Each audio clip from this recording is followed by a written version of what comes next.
De dagen voor kerst staan ieder jaar weer in het teken van liefdadigheid en inzamelingsacties voor goede doelen.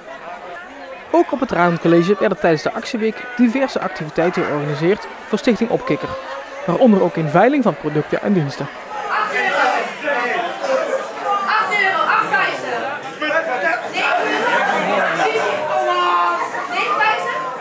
Leerlingen hebben zeg, met hun mentorgroep vaak acties georganiseerd, maar er is ook een kerstmarkt geweest met VMBO 3. Dus er zijn verschillende soorten acties geweest. Het ligt er een beetje aan wat ze zelf ook vooral geregeld hebben om geld op te halen. Opkikker die verzorgt opkikkerdagen voor kinderen die ernstig ziek zijn geweest of langdurig ziek zijn geweest. En na een drukke ziekenhuisperiode een dag vol leuke activiteiten hebben. En Niki kwam met de stichting in aanraking nadat zij een hele tijd ernstig ziek is geweest.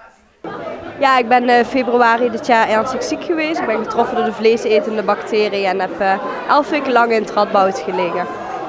Ja, en jij hebt zo'n dag, zo'n wens mogen invullen. Ja, ik heb september dit jaar samen met mijn ouders, mijn broertje en mijn vriend een opkikkerdag gehad. Wij zijn naar Zeewolde geweest en hebben daar een dag lang activiteiten gedaan. Zoals we hebben cupcakes mogen versieren, we hebben een droomauto's mogen rijden.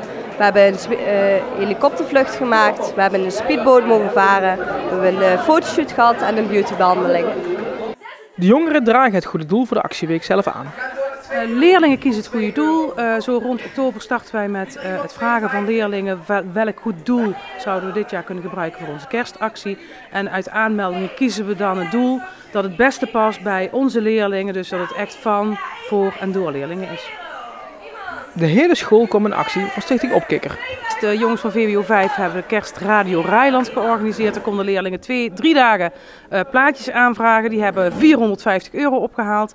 Wij hebben zojuist de kerstviering van HAVO 4-5 gehad met een tombola en een dienstenveiling. En die ging superleuk. Er kwam zelfs nog een spontane aanbieding van een ballonvaart voor 2 personen. Dus ja, tot nu toe is alles wat ik tot nu toe heb gehoord helemaal goed gegaan. Ja.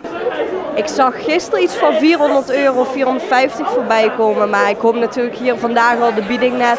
Er zal vrij veel hoog opgeboden van mij. De loodjes die nog tussendoor verkocht worden gaat ook heel goed. Dus ja, ik ben benieuwd. Ik hoop zoveel mogelijk natuurlijk. Zodat de andere zieke kinderen ook zo'n mooie dag kunnen krijgen. En met kavels, zoals een ballonvaart en zweefvliegen, werd samen al meer dan €200 verdiend. De uiteindelijke opbrengst van Stichting Opkikker zal pas na de kerstvakantie bekend worden.